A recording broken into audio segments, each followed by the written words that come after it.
यहाँ की पावन धरती को प्रणाम करके आपने केवल अपना ही कल्याण नहीं किया।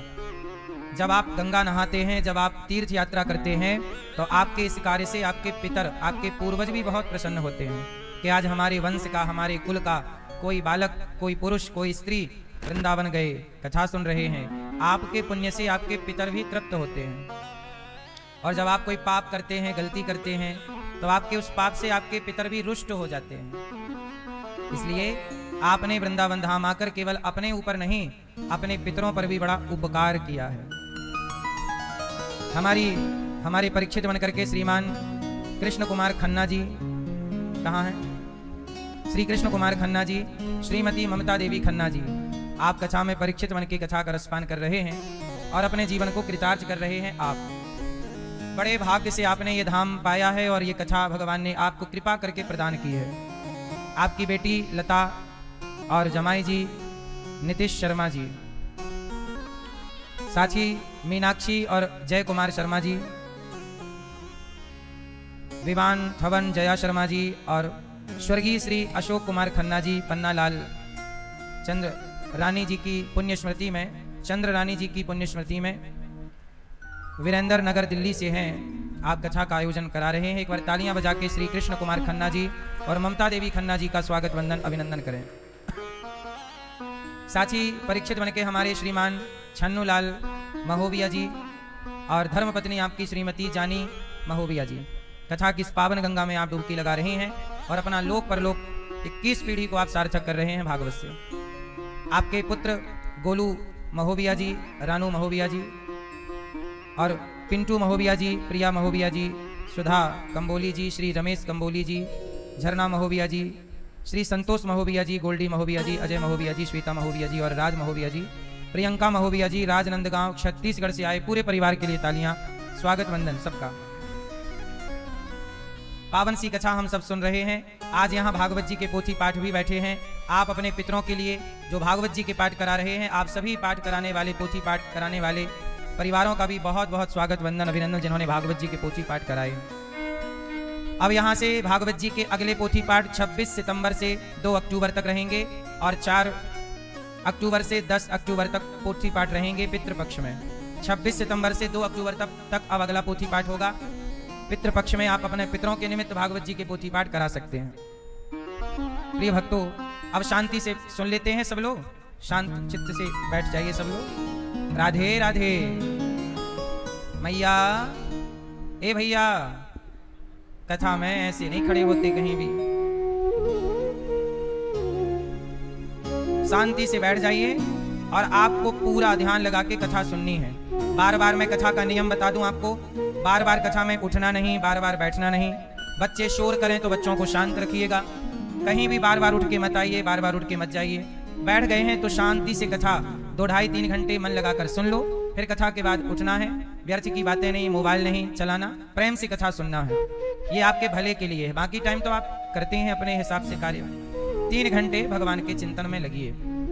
भैया मोबाइल वाले, यदि कान है तो उसे सुना जाए और ठीक किया जाए। शांति से आप बैठ जाइए, जिसको जाना है जल्दी से उठ के चले जाइएगा, बैठना है शांत। बोलो राधे राधे। कथा को डिस्टर्ब करने से अपराध लगता है। बार बार आपका खड़ा होना, बार बार बातें करना, मोबाइल चलाना, खड़े होके सेल्फी खींचना, इससे कथा में व्यवधान होता है और व्यवधान करने से अपराध लगता है। भागवत जी क्यों सुनी जाती हैं? अब हम आपको भागवत सुनाएंगे। क्यों सुनी जाती हैं भागवत जी? राजा परीक्षित जी को 7 दिन में मरने का शाप लगा था। जिसके पास कोई विकल्प ना हो, क्या ना हो? कोई विकल्प ना हो। अब समय 7 दिन का बचा है, ओनली सिर्फ 7 दिन। अब यज्ञ भी नहीं कर सकते बड़ा, कोई और अनुष्ठान नहीं कर सकते, और माना कि हमने पाप किए हैं तो क्या करें कि हमारा कल्याण 7 दिन में हो जाए। तब राजा परीक्षित जी को 7 दिन में मरने का शाप मिला कि 7 दिन बाद आपकी मृत्यु होगी। तो परीक्षित जी ने सुखदेव जी से कहा कि गुरुदेव, मेरे पास सिर्फ 7 दिन बचे हैं, मैं क्या करूं कि अपना परलोक सार्थक कर लूं।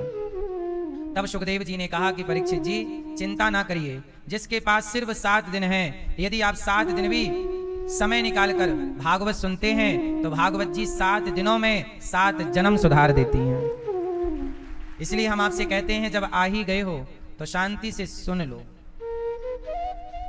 अब परीक्षित जी को भागवत जी सुखदेव जी ने सुनाई। क्यों सुनाई? क्योंकि परीक्षित जी को कितने दिन में मरना था? 7 दिन। जीवन बहुत छोटा होता है कि बड़ा? बोलो, जीवन छोटा कि बड़ा? छोटा है। छोटा सा जीवन है, छोटी सी जिंदगी है। इस छोटी सी जिंदगी में सबको 7 दिन जरूर निकालने चाहिए। आपने जैसे निकाले हैं, ऐसे हमारे यजमान परिवार ने निकाले हैं, ऐसे सबको अपने जीवन से 7 दिन निकालना चाहिए। और 7 दिन जगत को भूल कर सिर्फ जगन्नाथ में डूबना चाहिए, सिर्फ भगवान की कथा में डूबना चाहिए। 7 दिन, सिर्फ 7 दिन। राजा परीक्षित जी ने भागवत सुनी और भागवत सुनने से परीक्षित जी का उद्धार हो गया, केवल भागवत सुनने से। इसलिए भागवत सुनने से व्यक्ति कितना भी बड़ा पापी हो वह पुण्यात्मा हो जाएगा। जैसे ये बताओ, सोने में कोई मिलावट है, कोई गंदगी है, तो सोने को साफ करना है तो क्या करना पड़ेगा? भट्टी में डालना पड़ेगा। सोना भी तो साफ होता है और सोना भी गंदा होता है। अन्य धातुएं मिलाओ, जैसे आपने आभूषण बनाए, तो आभूषण जब बन गया तो सोने में टांके लग जाते हैं, इसलिए सोना सोने के भाव से कम में कटता है, बट्टा निकलता है। बट्टा कटता है। बट्टा क्या है? सोने में की गई मिलावट, टाका इत्यादि लगाने में अन्य धातुओं को मिलाया जाता है, उसे कहते हैं बट्टा। फिर उसकी कहावत बन गई, बट्टे खाते में गए। सही है? तो जैसे सोना अशुद्ध हो जाए तो भट्टी पे डालकर उसे शुद्ध किया जाता है, ऐसे व्यक्ति जब अशुद्ध हो जाए तो 7 दिन की भागवत कथा से उसे शुद्ध किया जाता है। आपकी आत्मा, आपका चित्त, आपका मन, आपकी बुद्धि की शुद्धि होती है भागवत से। जैसे आप लोग पानी पीते हैं, तो आप लोगों ने पानी के लिए घर में फिल्टर लगा रखा है, फिल्टर वाला पानी पीते हो आप लोग। आपने रोटी खानी है तो चलनी होती है, चलनी से पहले चालते हो आटा को, ताकि आटा में कोई गंदगी हो तो वो चलनी में रह जाए, और शुद्ध आटा को पानी डाल के आप गूंथते हैं, उसकी रोटियां बनाते हैं। तो हर जगह क्या है? आटा शुद्ध। अच्छा, चावल मैया बनाती हो तो चावल भी पहले पानी में धुलती हो कि नहीं? और धुलने से पूरा पानी व्हाइट हो जाता है। चावल का पूरा पानी क्या हो जाता है? सफेद हो जाता है। वो चावल की गंदगी है। चावल की गंदगी आप हटाकर चावल बनाती हो, आटे की गंदगी हटाकर रोटियां बनाती हो, पानी की गंदगी हटाकर आप पानी पीते हैं, छान कर पीते हैं फिल्टर करके। ऐसे ही जैसे आटा गंदा होता है, चावल गंदा होता है, पानी गंदा होता है, उसे आप शुद्ध करते हैं। लेकिन जब आपका मन गंदा होता है, आप उसे शुद्ध करने का कोई प्रयास नहीं करते, इसलिए मन गंदा होता चला जाता है, होता चला जाता है। इसलिए भागवत सुन लेने से आपके मन की शुद्धि होती है। किसकी शुद्धि? मन की। मन की, बुद्धि की, चित्त की और अहंकार की। मन, बुद्धि, चित्त, अहंकार। और जब ये शुद्ध हो गए तो आपके भीतर विचारों की शुद्धि हो जाएगी। आपके मन में गलत गलत विचार आते हैं। अब वो गलत विचार क्यों आते हैं? क्योंकि मन में अशुद्धि है। जब तक मन में अशुद्धि रहेगी तो गलत गलत विचार आते रहेंगे। इसलिए मन पर ही हमारे सनातन में ज्यादा फोकस किया है। हमारे पूरे सनातन का सिद्धांत मन पर टिका हुआ है। किस पर? मन के हारे हार है, मन के जीते। इसलिए मन के हारे हार है, मन के जीते जीत। इसलिए पूरा खेल मन का है। मन चंगा, तो रैदास जी कहते हैं कि मन चंगा, तो आगे बोलो आप। मन चंगा तो कठौती में गंगा। मन सही है तो आप घास की कुटिया में भी खुश हैं, और मन सही नहीं है तो महलों में भी आप परेशान हैं। सही है? मन पूरा, आप खुश किससे रहते हैं? मन से। और दुखी किससे रहते हैं? मन से। मतलब आपके जीवन में मन की बहुत बड़ी भूमिका है। आपके सुखी या दुखी रहने में आपके मन की बड़ी भूमिका है। आपके मन की हो गई तो आप बहुत खुश हैं, और मन की नहीं हुई तो आप बहुत परेशान हैं, दुखी हैं। तो पूरा खेल मन का। इसलिए संत जन कहते हैं ये मन बड़ा चंचल है। मन बड़ा, कैसे तेरा भजन करूं, जितना इसे समझाऊं उतना ही मचल जाए। जितना समझाते हैं मन मचल जाता है। इसलिए हमारे ऋषि मुनि संत अपने मन को अपने कंट्रोल में करते हैं। जीतना है तो पड़ोसी को मत जीतो, अपने आप को, अपने मन को अपने कंट्रोल में कर लेना ही जीतना है। अच्छा, रावण कितना बड़ा बलवान था।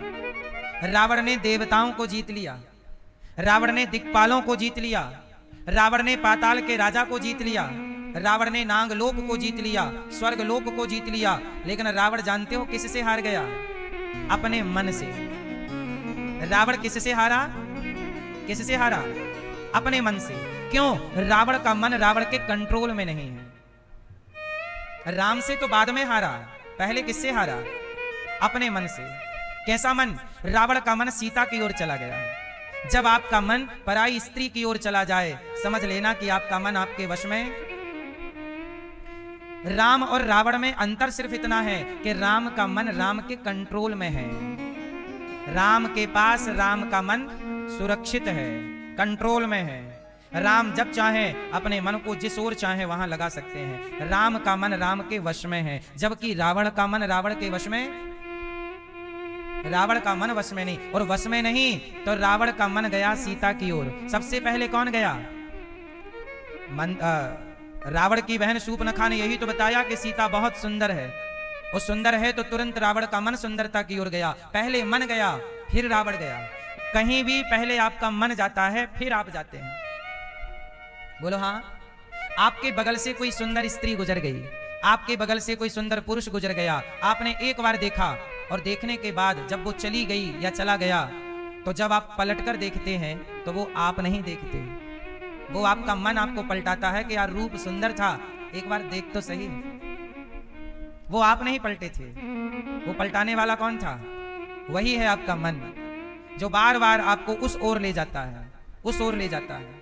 रावण का मन बार बार सीता की ओर जाने लग गया। वाह, ये तो मंदोदरी से ज्यादा सुंदर है। तो रावण सबको जीतने वाला, इंद्र को जीतने वाला, दिक्पालों को जीतने वाला, किससे हार गया? अपने मन से। इसलिए कहता हूं, मन के हारे हार है और मन के जीते जीत। मन से हार ही सबसे बड़ी हार है। लोग कहते हैं हम असफल हो गए। आप असफल नहीं हुए, आपने कोशिश करनी छोड़ दी, आपका मन भर गया, इसलिए आपने हार स्वीकार कर ली। हार कभी शरीर से नहीं होती, हार हमेशा मन से होती है। और जीत कभी शरीर की नहीं होती, जीत हमेशा मन से होती है। इसलिए आपको हम ये सारी बातें इसलिए बता रहे हैं कि आप अपने मन के, अच्छा आप लोग अपने मन के गुलाम हैं या मन आपका गुलाम है? आपकी स्थिति क्या है पहले बताओ, फिर इलाज करेंगे आपका। बताओ, आप मन के गुलाम हैं कि मन आपका गुलाम है? आप और मन कौन किसका गुलाम है ये बताओ। आप बताओ बाबूजी। आप मन के गुलाम हैं। अच्छा, मन आपका गुलाम है। बाबूजी आप मन के गुलाम हैं। अच्छा, मन आपका गुलाम है, ठीक है। आप बताओ चश्मा वाले भैया, आप मन के गुलाम हैं? अच्छा, आप मन के गुलाम। भैया आप बताओ, आप मन के गुलाम हैं? आप बताओ बेटा, आप मन के गुलाम हैं? चश्मा वाले भैया, ठीक है। मैया, पीली मैया, आप मन की गुलाम है कि मन आपका गुलाम है? ये मैया पीली, आप मन के गुलाम हैं। आप बताइए बताइए, आप मन के गुलाम हैं, ठीक। पीछे वाली मैया, कौन किसका गुलाम है? देखो, कुछ लोगों ने कहा कि हम मन के गुलाम हैं। आपने सही कहा कि आप मन के गुलाम हैं, पर यह गुलामी है गलत। सही क्या है? वास्तविक में यह है कि आप बड़े हैं और आपका मन आपसे छोटा है। आप राजा हैं, मन आपका गुलाम है। लेकिन मन इतना पावरफुल हो चुका है आपका कि आपका गुलाम मन तो है, रियल ये है, लेकिन मन इतना हावी हो गया कि आपको अपना गुलाम बना चुका है और आप मन की गुलामी करते हैं। इसलिए अब थोड़ा उल्टा कर दीजिए, मन की गुलामी आप ना करिए, मन को अपना गुलाम बनाइए, मन को अपने कंट्रोल में। आपको कुछ नहीं करना, मन को जीतना। जिसने मन को जीत लिया उसने सबको जीत लिया। मन के हारे हार है, मन के जीते, और मन ही मिलावत राम से, और मन ही करत फजीत। मन की गति है अटपटी, झटपट लखे न कोय, और मन की जब खटपट मिटे तो झटपट दर्शन होए। पूरा खेल मन का। मन चाबी है, चाबी से ताला बंद हुआ और चाबी से ताला, उसी चाबी से ताला खुला। जिस चाबी ने ताले को बंद किया वही चाबी ताले को खोलेगी। ये मन जगत में लगा आपका तो आपको बंधन में डाल देगा, और यही मन जगन्नाथ में लगा अर्थात भगवान में लगा तो यही मोक्ष की ओर ले जाएगा। इसी मन से बंधन है, इसी मन से मुक्ति है। अब बंधन में रहना है या मुक्ति में? क्या पसंद है आपको, बंधन या मुक्ति? कितने लोग मुक्ति चाहते हैं? तो क्या करना होगा? क्या करना होगा? यदि मुक्ति चाहिए तो अपने मन को भगवान में लगाना होगा। जिसका मन भगवान में है, कहते हैं ना जगत और जगन्नाथ, बोलो जगत, परिवार व्यापार ये जगत है, और जगन्नाथ अर्थात भगवान। यदि मन जगत में रहा, स्त्री में, जगत मतलब स्त्री पुरुष पैसा पत्नी परिवार बेटा बेटी खेत खलिहान ये जगत है। यदि आपका मन जगत में लगा तो बंधन है कि मुक्ति है? जोर से, जगत में मन लगा तो बंधन, और जगन्नाथ में मन लगा तो, जगत में मन लगा तो, जगत में मन लगा तो बंधन, जगन्नाथ में मन लगा तो, जगत में मन लगा तो बंधन, भगवान में मन लगा तो, जगत में मन लगा तो, भगवान में मन लगा तो, जगत में मन लगा तो, भगवान में मन लगा तो। हाँ, बंधन चाहते हो तो जगत में मन लगाइए, और मुक्ति चाहते हो तो भगवान में मन लगाइए। दोनों रास्ते खुले हैं आपके लिए, दोनों विकल्प खुले हैं आपके लिए। कहां लगाना है? तुलसीदास जी ने मन कहां लगाया? जगत में या जगन्नाथ में? मीराबाई ने मन कहां लगाया? जगत में या जगन्नाथ में? हाँ, मन समझदार लोग मन कहां लगाते हैं? भगवान में, और बाकी जगत में उलझे रहते हैं। जगत बुरा नहीं है, हम ये नहीं कहते कि जगत बुरा है। जगत में काम करो, व्यवहार करो, जगत में क्या करो? काम करो। तो परिवार में हो, पैसे कमाने होंगे, काम करो, पैसे कमाओ, परिवार का भरण पोषण करो, जिम्मेदारियां पूरी करो, पर मन यहां ना लगे जगत में, मन सदा भगवान में लगे। ठीक है, समझ में आई? काम करिएगा, पैसे भी कमाइएगा, और जब पैसे कमाइए तो आप कहो कि गुरुजी जब मन ही नहीं लगेगा तो पैसे कैसे कमाएंगे? तो मैं यहाँ एक आपको इसलिए कहता हूँ, पूरी बात समझेंगे तो क्लियर होगा। आओ मैं इसको और क्लियर कर देता हूँ। जब आप पैसे कमाओ, जैसे आपने खेती है आपकी, माना कि एक दुकान है आपकी या फैक्ट्री है या आप जॉब करते हैं, जब आप पैसे कमाओ, जॉब करो, अपने दफ्तर में रहो, तो आप वहां रहते हुए भी भगवान का स्मरण करते रहें, और स्मरण करते हुए पैसे कमाओ, और कमाते हुए ये भाव रखो कि प्रभु हम तो आपके हैं और आपकी आज्ञा से ये काम कर रहे हैं। अब जो भी कार्य आप कराना चाहें, ये शरीर प्रभु आपका है, इस शरीर से जो कराना है आप कराइए। मतलब अपने आप को भगवान के हवाले करके जो आप काम करेंगे वो काम करते हुए जब आप भगवान का चिंतन करते रहेंगे, ये भाव रहे कि ये काम मैं नहीं कर रहा, भगवान मेरे से।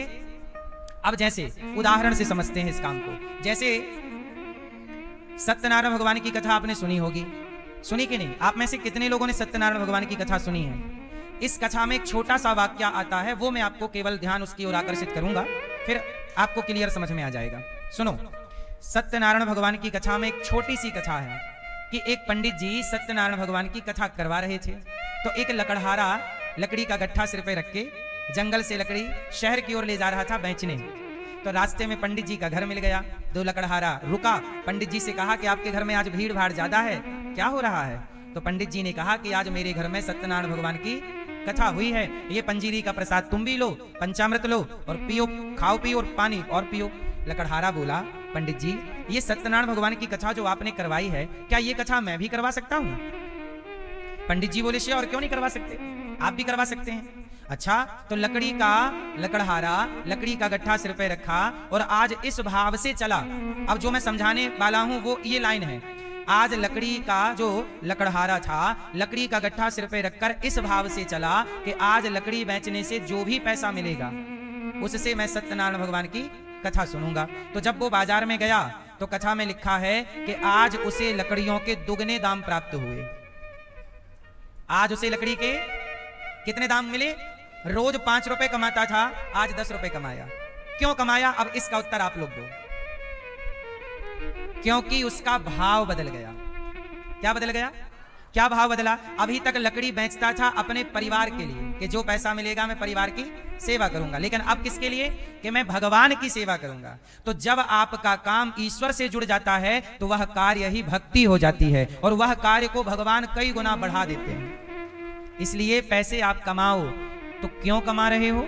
इसलिए कमाओ कि प्रभु मैं इस पैसे से आपकी और आपके भक्तों की सेवा कर सकूं, इसलिए कमाओ। तो आपकी कमाई को भी ईश्वर डबल करेंगे। जो व्यक्ति अपने लिए कमाता है, भगवान कहते हैं तू अपने लिए कर, लेकिन जो ये भाव कि नहीं मैं किसी और की भी सेवा करूंगा, ईश्वर उसे नहीं देंगे क्या? अच्छा, एक चीज आपने नोटिस की होगी, मैं एक चीज आपका ध्यान आकर्षित करना चाहता हूं, जो सबके साथ हो चुका है और कुछ लोगों के संग होने वाला है। सुनना, आप में से कितने लोगों के घर बेटियां हैं? बेटी, जिसकी बेटी है वो हाथ उठाएं। है? चलो अब हाथ नीचे करो। अच्छा एक बात बताओ, अब वो लोग ध्यान से सुनेंगे जिनकी बेटियों का विवाह हो चुका है, और वो बहुत ध्यान से सुनेंगे जिनकी बेटियों का विवाह होने वाला है। दोनों ध्यान से सुनो। जब आपकी बेटी का विवाह होने वाला था, जिस साल, सच बताना, उस साल अचानक आपकी कमाई बढ़ गई कि नहीं? पैसा आया कि नहीं? हर बाप से पूछना ये बात। जिस साल आपके बेटी का विवाह है, अकस्मात उस साल आपकी इनकम बढ़ी है, आप देख लेना। आपके पास पैसा आया है, तब तो आपने बेटी का तरीके से विवाह कराया है। व्यवस्था हुई कि नहीं? अच्छा, जब बेटी का विवाह दूर था 4 साल पहले, तब आपको चिंता थी कि यार हमारी तो कमाई इतनी है ही नहीं, बेटी का विवाह होगा कैसे? लेकिन जब बेटी के विवाह का टाइम आया तो पता नहीं व्यवस्था कहां से हो गई और कार्य हो गया। अब ये बताओ, ये जो मैं बोल रहा हूं ये सत्य है या असत्य है? ऐसा होता है या नहीं? इसका अर्थ ये है कि जिसने बेटी दी होती है वही बेटी के विवाह की सेवा भी भेज देता है। बेटा जाओ, देनहार कोई और है। सुनो, देनहार कोई और है, भेजत है दिन रैन। देने वाला जिसने तुम्हें बेटी दी है उसी को इस बेटी की चिंता है। वही इस बेटी के लिए लड़का बनाता है कि इसका वर कौन होगा, दुल्हा कौन होगा। वही इसका भाग्य लिखता है कि इसके भाग्य में कितनी खुशी और कितना दुख। बाप कितना भी चाहे बेटी को सुख या दुख नहीं दे सकता। क्यों? तुम बेटी का अच्छे से अच्छे घर में विवाह ही तो कर सकते हो, लेकिन उस बेटी की किस्मत तुम ना बनाओगे, वो बनी बनाई है। उसके भाग्य का, सीता माँ के पिता जनक हैं, सीता माँ के पति राम हैं, पर जब किस्मत में जंगल की लकड़ी काटना लिखा था तो माता सीता के हाथ में भी कुल्हाड़ी आई और जंगल की लकड़ी काटनी पड़ी। तो बेटी के भाग्य में जो लिखा है वो उसे ही उठाना है। इसे ना बाप बदल सकता है, ना पिता, ना पति, ना पुत्र। सही है? सीता माँ के पिता हैं जनक जैसे महादिग्गज, सीता माँ के पति हैं राम जैसे मर्यादा पुरुषोत्तम, और सीता माँ के 2 पुत्र हैं लव कुश जो बहुत बलवान। पर सब कुछ होने पर भी हाथ में कुल्हाड़ी उठानी पड़ी, जंगल की लकड़ी काटनी पड़ी और लकड़ी का गट्ठा सिर पे रखना पड़ा। हाँ या ना? तुम कुछ नहीं करते, तुम्हारी किस्मत तुमसे सब कुछ करवाती है। इसलिए हम आपसे कहते हैं, जीवन को जियो पर चिंता मुक्त होकर जियो। हाँ, जीवन जियो, पर जीवन कैसे जियो? चिंता मुक्त। जिसने बेटी दी है वह बेटी के भरण पोषण की व्यवस्था भी करेंगे। आप मेहनत करिए, आप कर्म करिए, पर भाव ये रखिए कि प्रभु ये सब कुछ आपका है, भगवान में समर्पण करके फिर कार्य करिए। अपना मान के मत करिए कि मेरा है। तो कार्य करते हुए भी मन लगेगा, क्योंकि अब आप ये मान चुके हैं कि ये मेरा नहीं है ये, और मैं परोपकार के लिए कर रहा हूं। जहां परोपकार जुड़ जाए, आप पैसा कमाइए अपने लिए नहीं, ये भाव कि मैं परोपकार के लिए, मैं सेवा। एक आदमी था, ध्यान से सुनिएगा, मैया ओ मेरी माँ, ऐसे एक हाथ ना उठाया करो बच्चे का, एक हाथ पकड़ के ना खींचा करो। छोटे होते हैं बच्चे के नाजुक शरीर, खिंच जाती हैं नसें, कई बार बहुत बड़ी दिक्कतें हो जाती हैं। आप लोग, मैं इनके माध्यम सबको बोल दूं, कई बार ना आप लोग बच्चे को एक हाथ पकड़ के एक हाथ से उठा लेते हैं, इससे बच्चे में खिंचाव आ सकता है, उसके हाथ में, उसकी नसों में। दोनों हाथ से प्रॉपर बच्चों को पकड़ना चाहिए। कई बार ऐसे में बच्चों के जीवन में बहुत बड़ी हानि हो जाती है। ठीक है? तो भगवान सर्वे भवन्तु सुखिनः, भगवान का भक्त यही भाव रखे कि सब सुखी रहें। मैं कमाऊं पर किसके लिए? परोपकार। अपने लिए तो सब कमाते हैं, तब आपका कमाना भी भक्ति होगा, काम करना भी भक्ति होगा, और मन इसलिए लगेगा कि मेरा नहीं प्रभु का है। अच्छा ये बताओ, 14 साल राम जी अयोध्या में नहीं थे, 14 साल अयोध्या को किसने संभाला? आंसर दो। 14 साल अयोध्या को किसने संभाला? जोर से। भरत जी ने। अयोध्या का राजकाज कौन करता था? भरत जी। कहां से करते थे? नंदीग्राम से। पूरा लेखा जोखा, पूरी सेना को तनख्वाह देना। भाई जब राज्य चल रहा है, सेना भी है, और सेना है तो राजा सेना को सैलरी भी देगा। 14 साल तक ऐसा थोड़ी था कि अयोध्या की सेना को सैलरी ना पहुंची हो। बिजली पानी जो भी व्यवस्थाएं हैं, हर साल फसल होना, खाना पीना तो चलेगा ना, इसके बिना तो ना होगा। शहर है तो पानी बरसेगा तो नाली भी जाम होंगी, उनकी साफ सफाई भी होगी, घर है तो सब रहा होगा। मतलब पूरा राजतंत्र था अयोध्या का, और पूरा राजतंत्र कौन संभालता था? भरत जी। अब ये बताओ कि भरत जी अयोध्या के राजा बनने से मना कर दिए। मैं राजा तो नहीं बनूंगा, कैकेयी माँ ने बोला बन जाओ, नहीं राजा नहीं बने, पर अयोध्या को संभालते रहे। इतना सजगता से संभाले कि रात को 2 बजे 1 बजे जब हनुमान जी गुजरे तो भरत जी ने हनुमान जी को देख लिया कि पहाड़ लेके कोई जा रहा है, तो हनुमान जी को बाण मार दिया भरत जी ने। इसका मतलब भरत जी की सजगता क्या थी कि एक पक्षी भी उड़ के यदि गलत कर रहा है तो उसको भी देख लिया जा रहा है। मतलब ये व्यवस्थाएं हैं उस जमाने की, हाँ या ना। अब रात को आपके यहां से कौन उड़ के चला जाए, लेकिन भरत जी की कुटिया से जब हनुमान जी, और हनुमान जी जो वायु के वेग से जा रहे थे, उन्हें भी मार गिराया। समझ सकते हो ना कि सजगता क्या है। अब मुझे आपसे केवल ये जानना है कि 14 साल राम जी के बिना अयोध्या का राजा तो भरत जी नहीं बने, पर अयोध्या को चलाते रहे। तो प्रश्न ये है कि क्यों चलाते रहे? आंसर, क्यों चलाए? क्यों चलाए आप बताओ। भरत जी को तो राजा बनना नहीं था, भरत जी तो भक्त हैं, भक्ति करेंगे, क्या जरूरत है राजकाज चलाने की? क्यों चलाए आप बताओ। इसलिए चलाए, सुनना इस प्रश्न का उत्तर फिर अपने से समझना। भरत जी इसलिए चलाए क्योंकि भरत जी ये मानते हैं ना कि ये राज्य राम का है। किसका है? 14 साल बाद जब राम जी आएंगे तो राम जी का राज्य उन्हें उबड़ खाबड़ तो नहीं दे सकते, व्यवस्था बिगाड़ कर तो नहीं दे सकते। जब आप घर पर रहने जाओगे तो कचरा फैलाकर नहीं दे सकते ना, साफ सफाई ना करते हैं। तो राम जी का ये राज्य है और प्रभु ने दास को जिम्मेदारी दी है इसकी सेवा की। तो भरत जी राजा बनकर नहीं, सेवक बनकर के अयोध्या को संभालते हैं, इस भाव से कि ये अयोध्या राम की है। ऐसे आप भी अपने परिवार और व्यापार को इस भाव से संभालो कि हम प्रभु के दास हैं और ये परिवार, ये व्यापार प्रभु का है, हमें जिम्मेदारी दी है, इसलिए हम संभाल रहे हैं। ये परिवार किसका है? प्रभु का। और व्यापार किसका है? प्रभु का। प्रभु का व्यापार आपका, प्रभु परिवार आपका, और हमें आपने केवल जिम्मेदारी दी है। जैसे आपको 2 बेटे हैं, 2 बेटियां हैं, 1 बेटा है 1 बेटी है, तो ईश्वर ने आपको 2 बेटों की, 1 बेटा 1 बेटी की, 1 माँ की, 1 पिता की, 1 पत्नी की, 1 पति की, ये जिम्मेदारियां दे रखी हैं आपको कि तुम्हें इतना संभालना है। आपके अंडर में 10 लोग काम करते हैं, मानो 10 मजदूर, जो आपके द्वारा उनका चूल्हा जलता है। तो ईश्वर ने आपको 10 लोगों की जिम्मेदारी, 5 लोगों की जिम्मेदारी, 500 लोगों की जिम्मेदारी दी। आपने ये नहीं समझना कि मैं मालिक हूं, नहीं। भरत जी ने ये नहीं कहा कि मैं राजा हूं, उन्होंने ये कहा राजा तो प्रभु हैं और मैं राम का एक छोटा सा क्या हूं? जोर से, क्या हूं? दास, सेवक। एक ही बात, मैं क्या हूं? राम का क्या हूं? क्या हूं? मैं प्रभु का एक छोटा सा सेवक हूं, सेविका हूं, दास हूं, दासी हूं, और दास का धर्म है। अच्छा ये बताओ, जब आप अपने घर से बाहर जाते हो तो आपके घर के नौकर चाकरों को आप सौंप जाते हो ना, तो वो साफ सफाई रखते हैं कि नहीं? जैसे आपके घर में एक आपका नौकर है तो वो आपके घर की देखरेख संभालता है, ऐसे आप ईश्वर के घर के नौकर हैं। तो ये परिवार किसका? भगवान का। व्यापार किसका? भगवान का। और आप कौन? सेवक। तो जैसे भरत जी ने सेवक बन के अयोध्या संभाली, ऐसे आप भी प्रभु के सेवक बन करके परिवार व्यापार संभालो, तो मन भी लगेगा, काम भी होगा, अहंकार भी नहीं आएगा कि मैंने किया। समझ में आई कि नहीं? तो आज से आप क्या बनेंगे? भरत। भरत जी यही सिखा रहे हैं कि नाथ सकल संपदा तुम्हारी, मैं सेवक समेत सुत नारी। किस किस को समझ में आ गई बात? आपको नहीं आई? भैया आपको नहीं आई? सफेद शर्ट वाले भैया आई? क्या समझ में आया? परिवार किसका? व्यापार किसका? आप कौन? सेवक, दास।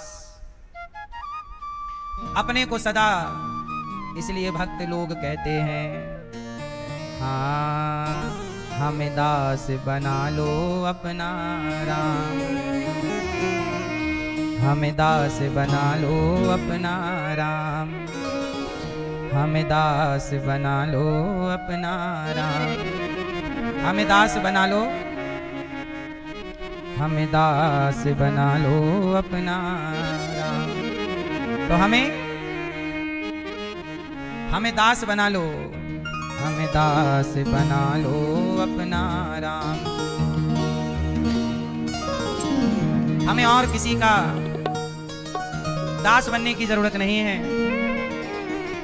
कहते हैं मुझे दास बना कर रख लेना भगवान तू अपने चरणों में।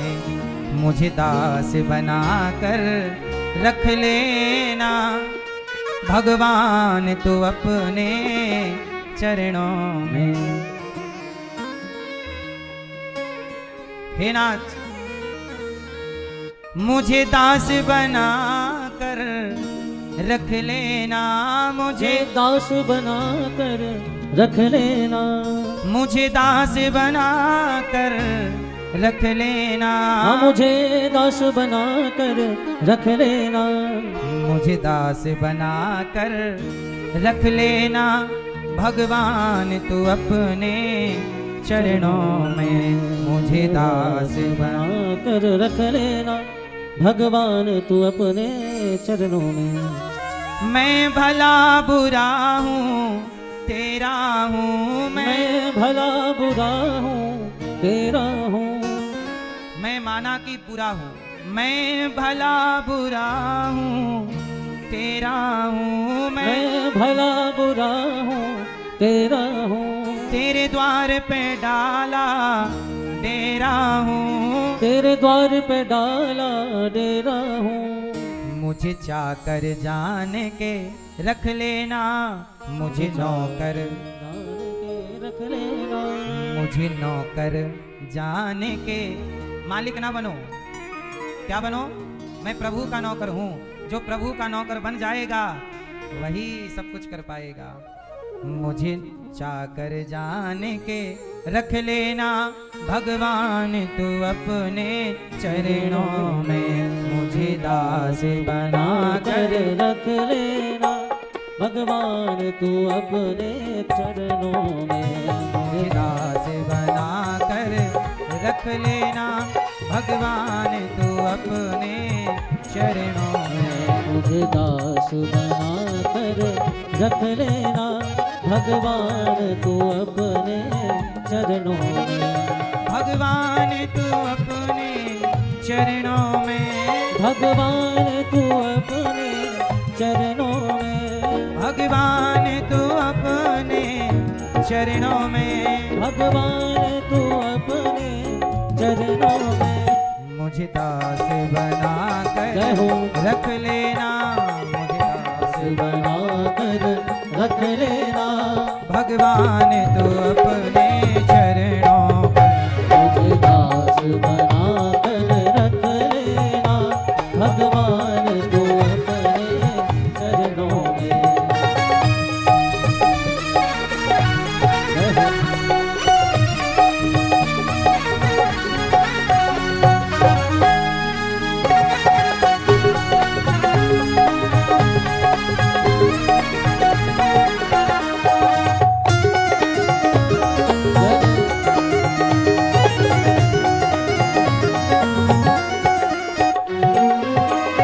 जब अधम से अधम को तारा है, जब अधम से अधम को तारा है, जब अधम से अधम को। हे नाथ जब आपने अधम से अधम पापी से पापी को तारा है, जब अधम से अधम को तारा है, जब अधम से अधम को तारा है, उसमें ही नाम हमारा है, उसमें ही नाम हमारा है। मुझे भार समझ कर रख लेना, मुझे भार समझ कर रख लेना भगवान तू अपने चरणों में। मुझे भार समझ कर रख लेना भगवान तू अपने चरणों में। मुझे दास बना कर रख लेना भगवान तू अपने चरणों में, भगवान तू अपने चरणों में, भगवान तू अपने चरणों में। जब अधम से अधम को तारा है, उसमें ही नाम हमारा है। जब आपने अधम से अधम पापी से पापी को तारा तो उसी में एक नाम हमारा भी है। मुझे भार समझ कर रख लेना भगवान तू अपने चरणों में। मैया, भगवान आपको बड़ा बनाने को तैयार हैं, तुम छोटे तो बनो। तुम्हें क्या बनना है? जोर से, तुम छोटे तो बनो, भगवान तो तुम्हें बड़ा बना ही देंगे। समस्या ये है, आप बड़ा तो बनना चाहते हैं। हनुमान जी लंका गए, बताओ बड़े बनकर गए कि छोटे? मसक समान रूप कपिधरी, अति लघु रूप पवन सुत लीन्हा। हनुमान जी इतने बड़े हैं, पर वो भी दुष्ट के घर जा रहे हैं, रावण दुष्ट, और दुष्ट के घर जा रहे हैं तो हनुमान जी क्या बनकर जा रहे हैं? जोर से, मैया, ओ पीली मैया, सुन लो मेरी माँ, सुन रही हो ना मेरी माँ?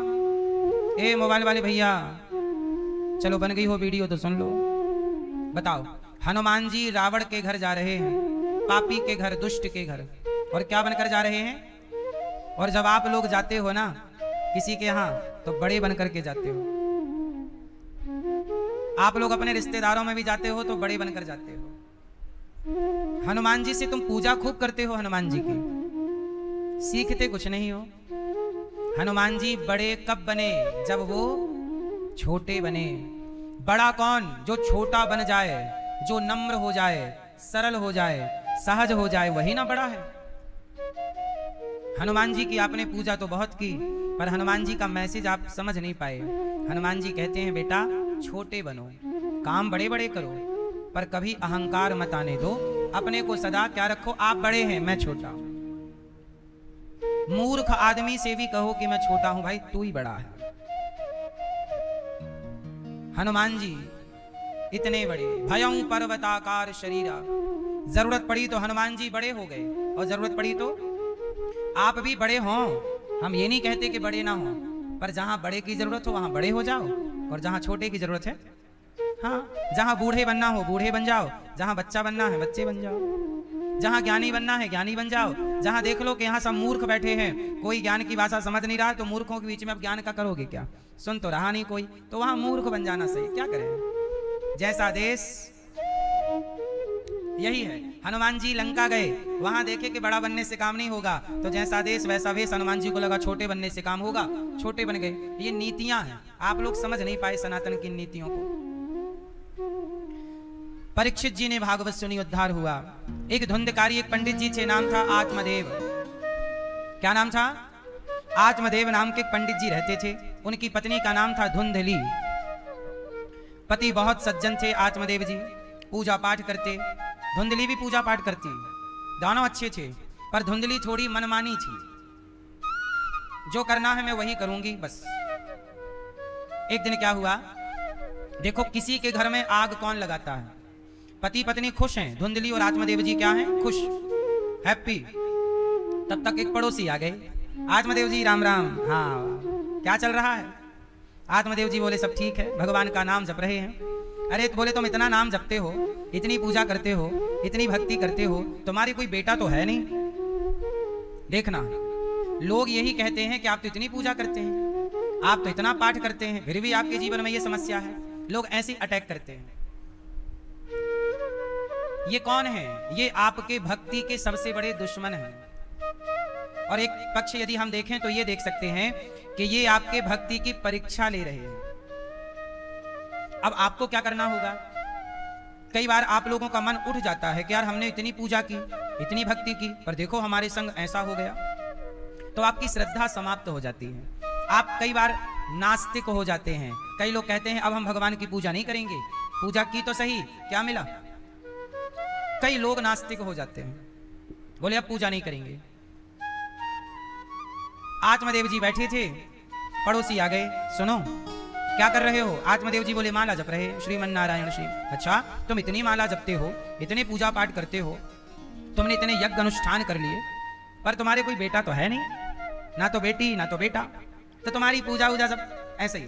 देखो लोगों को क्या लगता है कि पूजा कर रहे हैं मतलब बेटा होना ही चाहिए। इस हिसाब से तो मीरा भी भक्त थी तो उनके भी बेटा होना चाहिए, पर मीराबाई के बेटा नहीं है। इसका मतलब यह हुआ कि लोग पूजा क्यों करते हैं? संसार का सुख इकट्ठा करने के लिए। आप लोग भी पूजा करते हैं, मंदिर जाते हैं, लेकिन आपको लगता है कि मंदिर जाएंगे तो संसार का सुख हमें मिल जाएगा, बेटा मिलेगा, पद प्रतिष्ठा मिलेगी, पैसा मिलेगा, कभी किसी तरह की कोई दिक्कत नहीं आएगी। ये बात सही है कि भगवान की शरण में रहने वाला सुखी रहता है, परंतु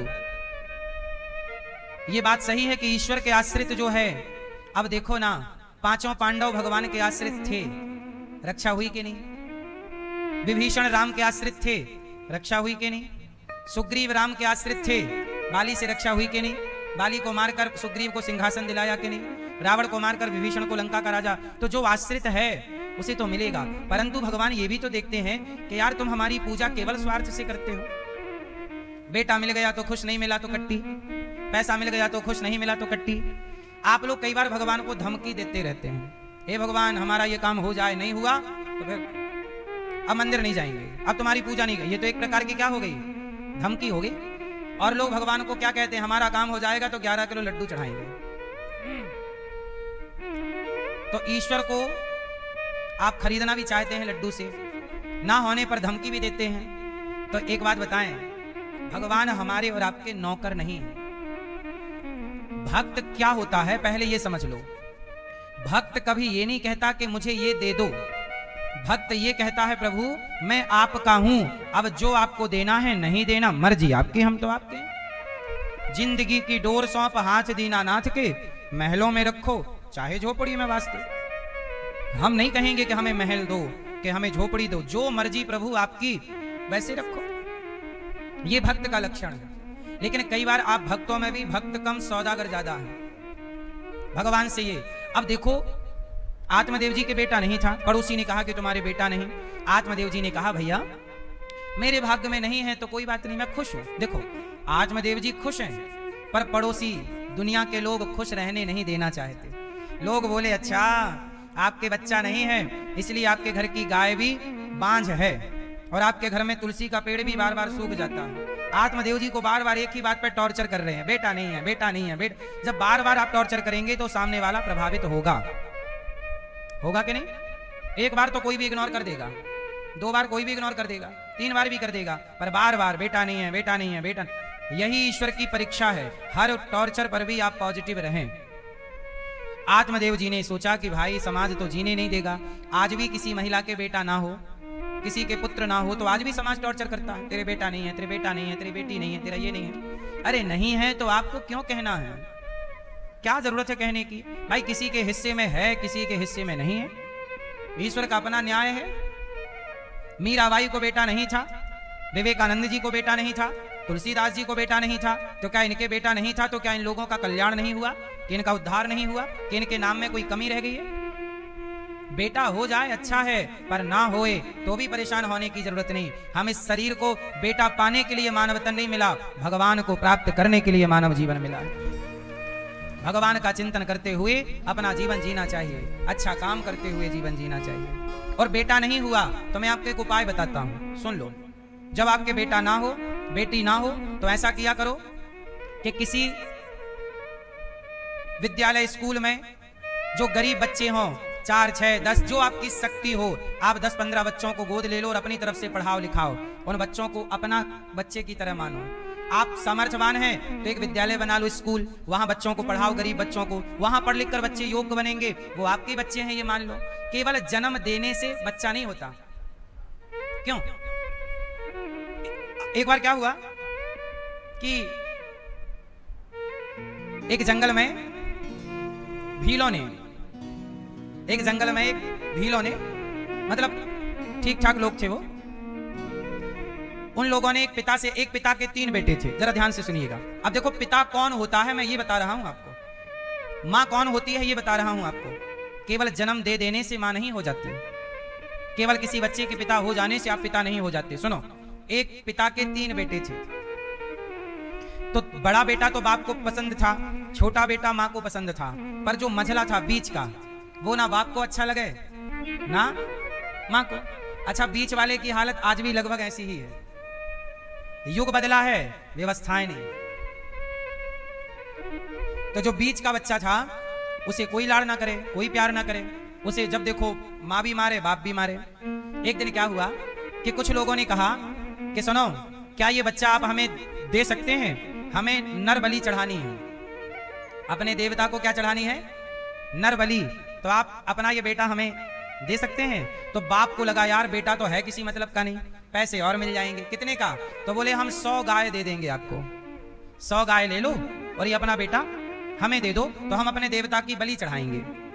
तो पिता बोले बात सही है, ले जाओ, ये तो बोझ है, खाता पड़ा रहता, किसी काम का तो है नहीं। तो बेच दिया बाप ने अपने बेटे को कि ले जाओ। अब वहां ले गए तो वहां उन लोगों ने यज्ञ कराया। उस यज्ञ में विश्वामित्र जी आए।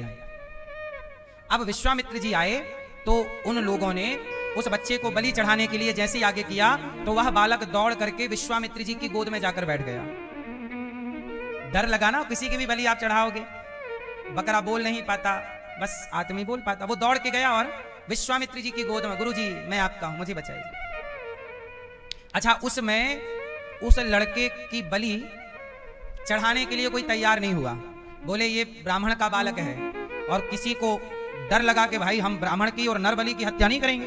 कोई जल्लाद नहीं मिला बलि चढ़ाने के लिए चाहिए, तो सब तैयार नहीं हुए। बोले ये ब्राह्मण है और इस ब्राह्मण को मारेंगे, ब्रह्म हत्या लगेगी, और बालक भी है, बच्चा है, अभी हम नहीं मार सकते। कोई तैयार नहीं हुआ। तब क्या हुआ, वो लड़के का बाप आ गया। उसे पता लगा कि भाई कोई तैयार नहीं हो रहा, तो लड़के का बाप आया जिसने 100 गैया में बेचा था। वो आया, वो बोला कि यदि आप 100 गैया और दो और इतना धन दो तो मैं इसकी बलि चढ़ा दूंगा।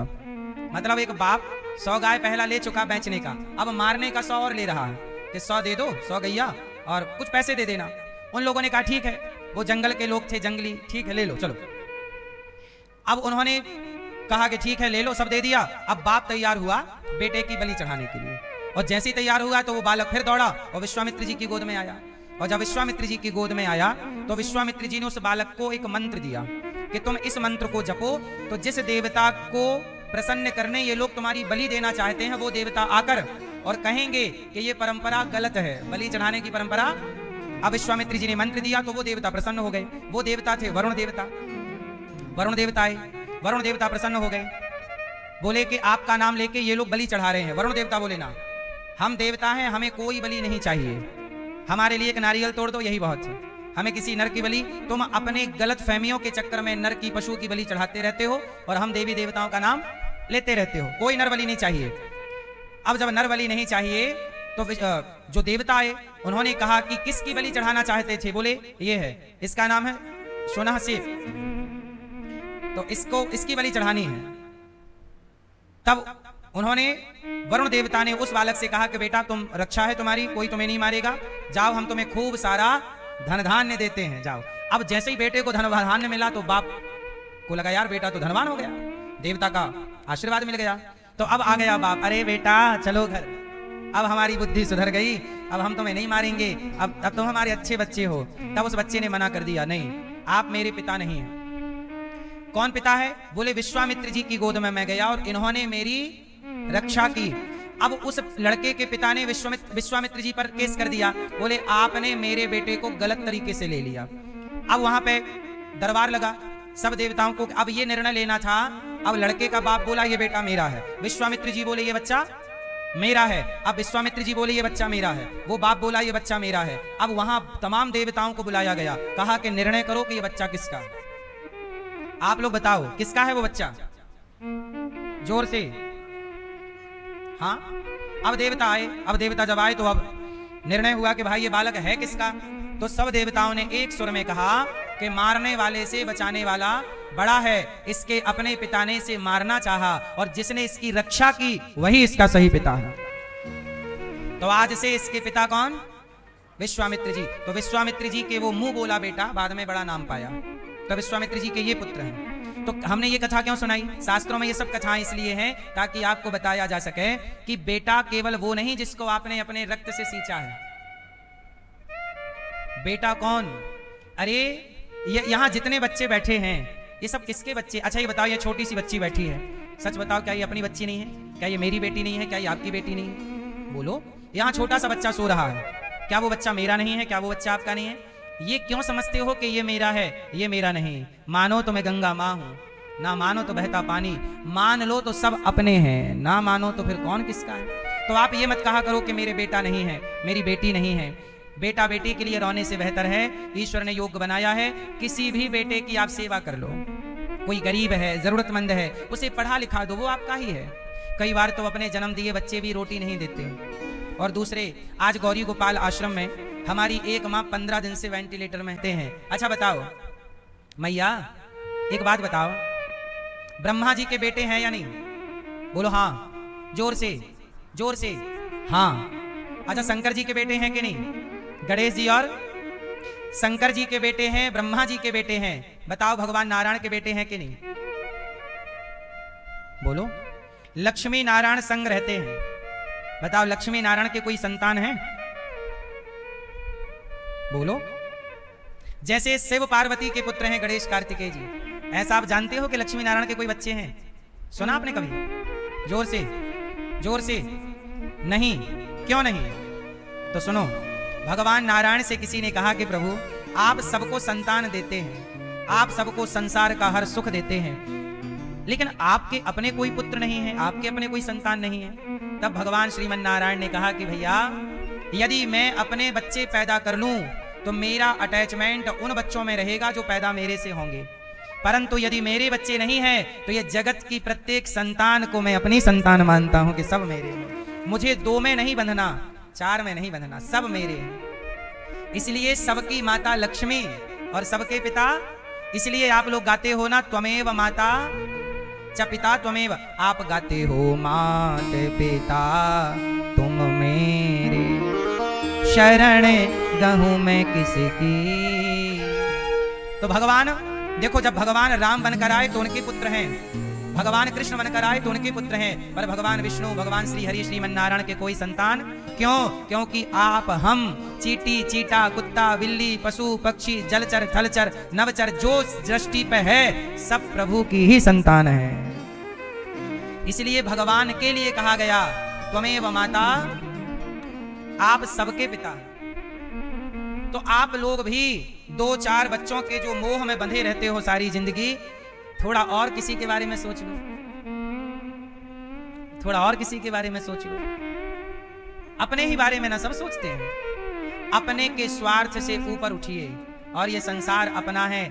संतों ने संसार को अपने, अच्छा एक बात बताओ, हमारे संतों ने भी विवाह नहीं किया। संतों ने विवाह, जैसे उदाहरण से देखिए, हमारे स्वामी श्री रामानुज स्वामी, हमारे आचार्य चरण रामानुज स्वामी जी के गृहस्थी थी, पर उन्होंने संतान उत्पत्ति नहीं की। क्यों? संतान उत्पत्ति करते तो केवल अपनी संतान के मोह में रह जाते, पर उन्होंने आचार्य होकर के पूरे भारत, पूरी धरती को अपना संतान मान करके, जब छुआछूत चलता था तब उस छुआछूत की विचारधारा को मिटाने के लिए रामानुज स्वामी जी ने एक धनुर्दास नाम के शूद्र वर्ण के एक भक्त थे। क्या नाम था? धनुर्दास। शूद्र वर्ण के थे और पत्नी के प्रति बहुत अटैच थे। पत्नी के ऊपर छाता लगा के चलते थे, पत्नी सीधी चले तो उल्टा चलते थे पत्नी को देखते हुए। ऐसे स्त्री लंपट, स्त्री के प्रेम में ऐसे डूबे धनुर्दास। लेकिन ऐसे व्यक्ति को भी रामानुज स्वामी जी ने गले लगाया और उन्होंने भक्ति के पथ पर चलना उनको सिखाया। कथा कई बार हमने धनुर्दास जी की विस्तार से कही है आपको।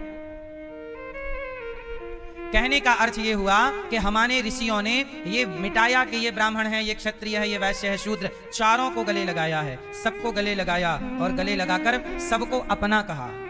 इसलिए ना हमारे सनातन में मेरे की बात नहीं है, अपने की बात। तुम मेरे मतलब सर्वे भवन्तु सुखिनः, सब सुखी रहें, सब निरोगी रहें, मैं सुखी रहूं, ऐसा नहीं है सनातन में। सनातन में ये नहीं है कि मैं सुखी रहूं। हमारे सनातन में एक जयकारा लगती है, बोलिएगा, बोले विश्व का, जोर से, विश्व का। हम ये नहीं कहते भारत का कल्याण हो, नहीं। हम ये भी तो कह सकते भारत का कल्याण हो, नहीं, विश्व का। प्राणियों में किसी मुसलमान ने, किसी ईसाई ने विश्व के कल्याण की बात नहीं की। विश्व के कल्याण की चिंता और बात कोई करता है तो सनातन करता है। यही ना सनातन की विचारधारा, ये इसी से आप महान हैं। लेकिन आप जैसे महान विचारधारा के लोग भी 1, 2, 4 में सिमट कर रह गए। जहां व्यक्ति मोह में पड़ता है वहां नुकसान हो जाता है। अब जैसे गांधी जी ने उन्हें भारत का पहला प्रधानमंत्री बना दिया जिनको वोट ही नहीं मिले, क्योंकि अपना पर्सनल अटैचमेंट था। वोट मिले सरदार वल्लभ भाई पटेल जी को, उन्हें नहीं बनाया, इग्नोर कर दिया, योग्य व्यक्ति को इग्नोर करके गांधी जी ने उन्हें बना दिया। तो जब आप स्वार्थ से चलेंगे तो देखो देश का पतन हो जाएगा। आज तक गांधी जी के द्वारा किया गया बंटवारा का कांटा आज भी पूरे भारतवासियों को चुभ रहा है, नहीं चुभ रहा? पाकिस्तान बांट दिया, बांग्लादेश, पाकिस्तान, 3 टुकड़े हो गए भारत के। आज भी वो पाकिस्तान भारत पे अटैक करता रहता है कि नहीं? कितने हमले किए, कितने बेटियों ने बाप खोया, सुहाग उजड़े, माओ के बेटे मारे गए, कौन जिम्मेदार है? तुम तो बांट के चले गए। इसलिए हमारे यहां देखो, कहते थे महात्मा गांधी, नाम के आगे क्या लगा है? महात्मा, पर काम महात्मा के नहीं है। महात्मा वही है जिसका अपना कोई स्वार्थ ना। यदि स्वार्थ से आपने नेहरू जी पे स्वार्थ रख लिया कि ये बंदा अपना है, इसको बना लेते हैं, स्वार्थ था, नहीं स्वार्थ ना होता तो जब वोट पटेल जी को मिली तो उनको बनाना था। ये आप सब जानते हैं कि वहां पर एक भी वोट उनको नहीं मिली, फिर तो जो 0 वोट लाया वो बन गया और जो लाए। इसलिए कहता हूं कि जहां संत, जहां बड़ा व्यक्तित्व स्वार्थ करेगा वहां नुकसान हो। आज भी देश का नुकसान है या नहीं? पाकिस्तान के बटने से आज भी आप सुरक्षित हैं? जोर से। अभी पिछले साल हुआ ना ऑपरेशन सिंदूर, क्यों हुआ? क्योंकि हमारे बहन बेटियों के सिंदूर को उजाड़ दिया ना पाकिस्तान के लोगों ने। तुम्हारी धर्म क्या है? हिंदू हो, ठा ठा ठा ठा ठा ठा। अब बताइए, आज भी वो पाकिस्तान हिंदुओं से नफरत करता है, तो ये नफरत क्यों है? बंटवारा ना करते, क्या जरूरत थी? वो किए थे तो ठीक से कर लेते भाई साहब, सारे उनके वहां भेज देते, हिंदू यहां बुला लेते। ट्रेनों में लाश कट के आई, हजारों लाशें ट्रेनों में थी बंटवारा के टाइम। ये बात समझते हो कि नहीं आप लोग? बोलो तो ये बताओ, उन लाशों का हत्यारा कौन है?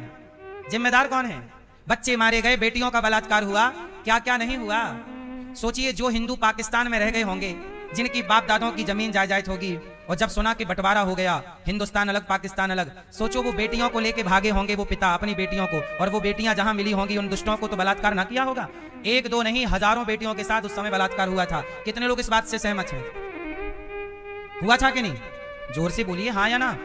मुझे बताइए, उन बलात्कार हुए बेटियों के साथ जो बलात्कार हुआ उसका जिम्मेदार कौन है? उत्तर दो जोर से, जोर से। कौन जिम्मेदार है? हैं? ट्रेनों में लाश कट के आई, कौन जिम्मेदार था? आज भी धर्म पूछ के पहलगांव में मार दिया, कौन जिम्मेदार था? बांग्लादेश में हिंदुओं को जिंदा जलाया जा रहा है, आज भी कौन जिम्मेदार है? कौन कौन? फिर और फिर भी आप कहते हो ये व्यक्ति अहिंसा का पुजारी है। इतना सफेद झूठ तो ना बोले यार। मतलब आंखों में पट्टी तो ठीक है, तुमने तो आंखों में तवा रख दिया। इतना सत्य तो ना कहो।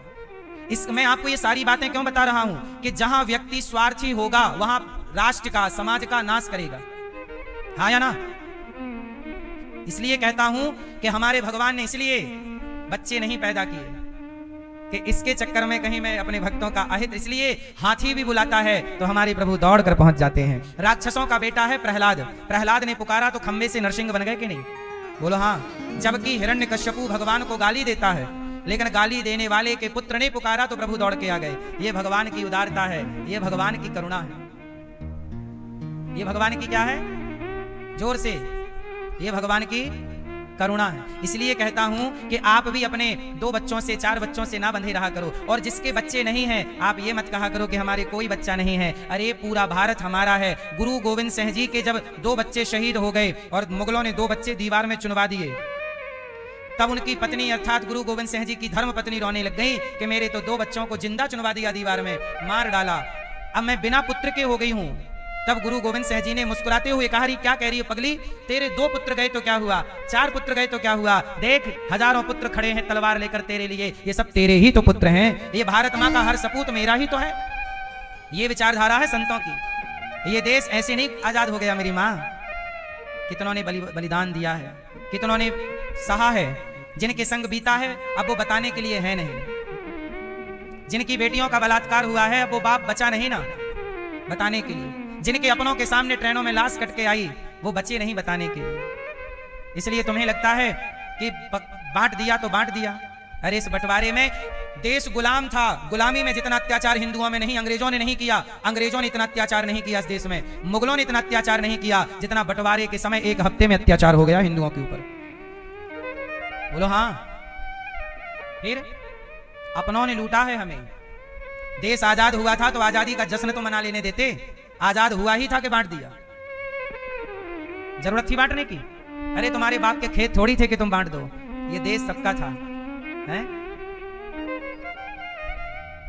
मुझे तो लगता है कि देश का बंटवारा नहीं होना चाहिए था। आपको क्या लगता है? आज भी इस देश में मुसलमान रह ही रहे हैं। गए कितने थे? जितने पाकिस्तान में मुसलमान हैं उससे कई गुना ज्यादा भारत में मुसलमान हैं। सही है गलत है? बांग्लादेश और पाकिस्तान के मुसलमानों को जोड़ लो तो भी भारत के मुसलमान ज्यादा है। तो बांटने से फायदा क्या हुआ? मेरी मां, इसलिए पुत्र हो जाए अच्छा है, ना हो अच्छा है। मीराबाई की तरह भगवान में आत्मदेव जी को बेटा नहीं था, पड़ोसियों ने ताना मारा, आत्मदेव जी घर छोड़ करके और जंगल चले गए। मैं मर जाऊंगा। क्यों मर जाऊंगा? ताने मार रहे। देखो लोग ताने मारते हैं ना, इसलिए कहता हूं कुछ मत कहा करो। जिन मुद्दों पर बात करनी चाहिए उस पर आप बात नहीं करते। किसी के बच्चा नहीं हो रहा है, उसे ताना मारने से क्या होगा? और बेटे से क्या फर्क पड़ता है? हम कह तो रहे हैं सबको अपना मान लो, ये मत कहो कि मेरा बेटा नहीं है, सब मेरे बेटे हैं। तो मैंने आपको ये बात समझाई कि पिता कौन, मां कौन? जो प्रतिपालय वही नरेसा, जो पालन करता है वही पिता हो जाता है। जो पालन करता है वो क्या हो जाता है? जबकि कृष्ण भगवान के पिता वसुदेव जी हैं, भगवान कृष्ण की माता देवकी हैं, पर यशोदा और देवकी को यदि तराजू में तौला जाए तो बताइए किसका पलड़ा भारी है? बोलो। यशोदा का। और नंद बाबा और वसुदेव के तराजू तौला जाए तो किसका पलड़ा भारी? बोलो। नंद बाबा और यशोदा का पलड़ा भारी है। क्यों? क्योंकि इन दोनों ने भले कृष्ण को जन्म नहीं दिया पर पालन पोषण इन्होंने किया। तो पालने वाला पिता ही होता है, जरूरी नहीं है कि कोख से ही जन्म ले। क्यों मैया? जरूरी है? इसलिए भगवान कृष्ण के माता पिता यशोदा नंद हैं। देवकी वसुदेव को लोग कम जानते हैं। देवकी वसुदेव का नाम कम है, यशोदा का नाम, क्योंकि पालन करने वाला ही पिता है और मां है। समझ रहे हो आप? अभी आप देखना, अभी एक वीडियो आपने देखी होगी टीवी पर, मोबाइल पे। एक 1 महीने की छोटी सी बच्ची थी, तो वो देवरानी या जेठानी की लड़की थी, छोटी सी। तो उसकी छोटी सी बच्ची पे एक महिला आई, मतलब घर की वो देवरानी या जेठानी थी, आई और उस बच्ची के पांव तोड़ के चली गई। 1 महीने की बच्ची है, छोटी सी। उसकी मां गई होगी वॉशरूम, तो घर में, मतलब घर में भी देवरानी जेठानी का चलता रहता है। देवरानी जाए तो जेठानी के बच्चे को एक थप्पड़ मार के आ जाए, जेठानी जाए तो देवरानी के बच्चे को एक थप्पड़ मार के चली आए। थप्पड़ मार के चली आए, यहाँ तक तो सही था। पर देवरानी जेठानी उनमें से अब जो रही वो भगवान जाने, वो गई और उसने वीडियो में दिख रहा है पूरा प्रॉपर, अब वो जेल में चली गई। प्रॉपर पांव तोड़ दिया, फ्रैक्चर हो गया उसे। छोटी 1 महीने की लड़की के पांव में कितनी ताकत होगी? और उसने तेरा बिगाड़ा क्या? मतलब सोचिए, बड़ों की लड़ाई में हम बच्चों को नुकसान पहुंचाना चाहते हैं। जब तुम अपने घर की देवरानी या जेठानी के अपने बच्चों को तुम अपना ना मान पाई तो तुम किस बच्चे को अपना मानोगी? सबको अपना मानने के लिए बड़ा दिल चाहिए पगले। बड़ा दिल सबके अंदर नहीं होता। अपने को अपना मानने वालों का दिल तो जरा सा है, अपनों को अपना मानने वालों का दिल तो छोटा सा है। अरे सबको अपना माने इतना बड़ा दिल केवल भगवान का हो सकता है। इसलिए ना भगवान सबके पालनहार हैं। वो ये नहीं देखते कि तुम्हारी जात क्या है। शबरी की जात सबर जाती थी, लेकिन शबरी को भी गले लगाए कि नहीं? निषाद को गले लगाए कि नहीं? केवट को गले लगाए कि नहीं? हाथी का उद्धार किया कि नहीं? मगर का उद्धार किया कि नहीं? इंसानों की छोड़ दो मेरी माँ, चींटी भी उस परमात्मा को पुकारे तो वो चींटी के पास भी पहुंच जाए। वो भगवान की संतान सब है। और आप लोग ये सोचते हो कि ये तो जेठानी का बेटा है, देवरानी का बेटा है, गई और हड्डी तोड़ के चली आई। धिक्कार है ऐसे स्वार्थ को। अपने को अपना मानना, अपने भाई के कुछ लोग समाज में ऐसे हैं जो भाई के बच्चों से भी नफरत करते हैं। जेठानी और देवरानी के बच्चों से घृणा, ऐसे हैं या नहीं? बताओ, ये बात सही है कि गलत है? क्यों घृणा करके क्या पा लिया तुमने? पांव तोड़ दिया तुमने उस छोटी सी नन्ही सी बच्ची का, पा क्या गई? कौन सा गोल्ड मेडल देंगे तुम्हें ईश्वर? इतना मारेंगे नाली का कीड़ा बना बना के तुम्हें। ये देखो, इंसान मानव तन का दुरुपयोग है ये। जब आप इस शरीर को पाकर, बुद्धि पाकर, बल पाकर गलत काम करते हैं तो ईश्वर धिक्कारते हैं। धिक्कार है तेरे बल को, धिक्कार है तेरी ताकत को। तूने ताकत दिखाई तो 1 साल की बच्ची के पांव तोड़ने में ताकत दिखाई। अरे राम। इसलिए मेरी मां, अपनी बुद्धि गलत जगह खर्च ना करो, गलत ना करो। आप अपने लिए ही करेंगे जो करेंगे। सबके प्रति दया, दया सर्वभूतेषु, सबके प्रति दया, सबके प्रति करुणा। मेरा बेटा मेरा है, जेठानी का नहीं, सब मेरे हैं भाई। यदि मैं सबको अपना ना मानता तो गौरी गोपाल में 175 बच्चों को क्यों पढ़ाता? मैं ये बात केवल कह नहीं रहा, पहले जीवन में उतार रहा हूं, फिर आपको समझा रहा हूं। गौरी गोपाल आश्रम में 322 माताएं हैं, सब माओं की एक सी व्यवस्था है, एक सी सेवा है। माओं के इलाज में 5 लाख लगता है या 10 लाख ये दास लगाता है, कोई भेदभाव नहीं, एक सी व्यवस्था सबकी, आप चेक कर सकते हैं। इसलिए मेरी मां, ये स्वार्थ के बंधन को कब तोड़ेंगे आप लोग? मैं और मेरेपन से कब ऊपर उठेंगे आप लोग? मैं और मेरा, अरे सब मेरे हैं। सर्वे भवन्तु सुखिनः वसुधैव कुटुंबकम। इसलिए संत जन कहा करते हैं, ना काहू से दोस्ती ना काहू से बैर, कबीरा खड़ा बाजार में सबकी चाहे खैर। तो आप में से कितने लोग निज स्वार्थ से ऊपर उठकर राष्ट्र सेवा करेंगे, मानवता की सेवा करेंगे, जीवों की सेवा करेंगे, निज स्वार्थ से ऊपर उठ करके? ठीक है, दुनिया क्या करती है करने दो, आप ना छोड़िए परोपकार। हमारे संत जन कहते हैं, ऋषि मुनि कहते हैं, परोपकाराय सताम विभूतया, पर हित सरिस धर्म नहीं भाई, पर पीड़ा सम नहीं अधमाई। बताओ, एक बात बताओ मुझे, सबसे बड़ा पुण्य क्या है? जोर से, सबसे बड़ा पुण्य क्या है? हैं? मानवता की, जीवों की, सबके प्रति दया रखना, सबकी सेवा करना, रोटी से, पानी से, कपड़े से, शिक्षा से सबकी सेवा करना सबसे बड़ा पुण्य है। और सबसे बड़ा पाप क्या है? बोलो। सबसे बड़ा पाप है किसी को कष्ट देना। किसी को कष्ट कहां कहां से हो सकता है? 3 जगह से कष्ट होता है, मनसा, वाचा, कर्मणा। आप जब किसी के बारे में मन से गलत सोचते हैं, यह भी पाप है। आपने सोचा गलत उसके बारे में कि वो मर जाए। कई बार आप सोचते हैं अरे वो मर जाए, आपने मारा नहीं पर सोच लिया कि यार वो मर जाए, उसका नाश हो जाए। कई बार आप किसी के नाश के बारे इतना गुस्सा आ जाता है, नाश हो जाए, किया नहीं आपने पर सोचा। ये पाप था कि नहीं? आपने क्या सोचा किसी के बारे में कि उसका नाश हो जाए, उसका ऐसा मनसा, ये क्या सोचा? इसे मानसिक पाप कहते हैं। मनसा, वाचा, आपने वाणी से गलत बोल दिया, बोल के, जैसे आपको मैंने गाली दे दी और गाली दे के आपका अपमान कर दिया वाणी से, तो आपका दिल दुख जाएगा। ये वाणी का पाप है। ये किसका पाप है? वाणी का। मनसा, मन से सोचा, वाचा, वाणी से किया, वाणी से कहा, और कर्मणा मतलब एक थप्पड़ जाके मार दिया गाल में, कर्म ही कर दिया, तमाचा, सामने वाले का अपमान, हाथ पकड़ के बाहर फेंक दिया, चल बाहर, जलील कर दिया, अपमान, ये पाप है। उसका दिल दुखा। इसलिए मनसा, वाचा, कर्मणा 3 तरह के पाप होते हैं। इन तीनों पापों से बचना चाहिए। हम क्यों किसी के बारे में गलत सोचें? हमारे सोचने से क्या होगा? जिसका भला होना होगा, बुरा होना होगा। हम क्यों पाप के भागीदार बने भाई? एक सांप था, सांप, स्नेक, सांप था, तो उसको ना चींटियां लग गई थी, कहीं घाव लग गया होगा, तो सांप को चींटियां लग गई। आपने देखा होगा कई बार चींटियां लग जाती हैं। उस सांप को हजारों चींटियां पकड़ी, वो चींटियां खा रही, वो सांप जिंदा। अच्छा, सांप चींटियों से छुड़ा नहीं सकता अपने आप को, एक चींटी हो। अच्छा, सांप को यदि जरा घाव लग जाए, ध्यान रखिएगा, तो फिर वो सांप बचता नहीं है, चींटियां लग जाती हैं उसको। अब सांप को ना घाव लग गया, कहीं ठोकर लग गई होगी, घाव हो गया, चींटियां लग गई, हजारों चींटियां लगी। वहां से एक संत जी निकले, तो सांप ने संत जी से कहा, महाराज ये पत्थर उठा लो और जरा मेरे सिर पे मार दो, बहुत कष्ट हो रहा है, चींटियां खा रही हैं ना, मैं जिंदा हूं, अभी मुझे मरने में टाइम है, क्योंकि चींटियां धीरे धीरे खाती हैं, पर मैं तड़प बहुत रहा हूं, बड़ा कष्ट। जरा सोचिए कि आपको जिंदा से कोई खाने लग जाए, नीचे से पांव की तरफ से खाए, कितना कष्ट। तो संत जी से हाथ जोड़ के बेचारे सांप ने रिक्वेस्ट की कि महाराज ये पत्थर उठा दो और मेरे ऊपर पटक दो, मैं मर जाऊं, फिर ये चींटियां खाएंगी। संत जी बोले, सांप भैया क्यों मेरे से पाप करा रहे हो?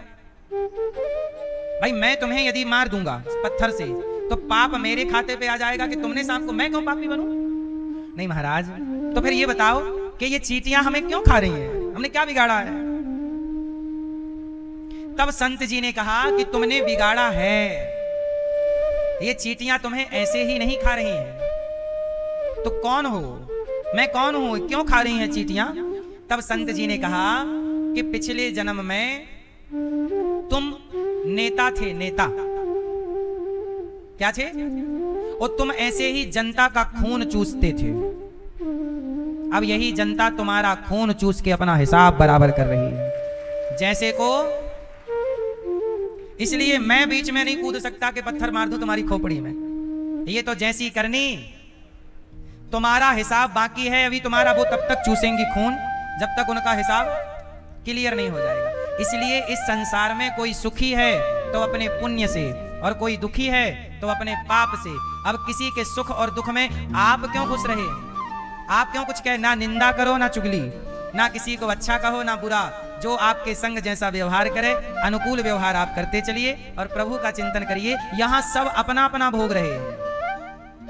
यहां बाजार लगी है, इस बाजार में तुम्हारी पत्नी का तुमसे हिसाब बाकी था वो चुका रही है, तुम्हारे पति से तुम्हारा हिसाब बाकी था वो चुका रहा है, इस बेटे से तुम्हारा बाकी था वो चुका रहा है, इस बेटी से तुम्हारा, सब अपना अपना चुका रहे हैं। किसी का चुक रहा है तो किसी का सिर पर चढ़ रहा है ना, ऐसे।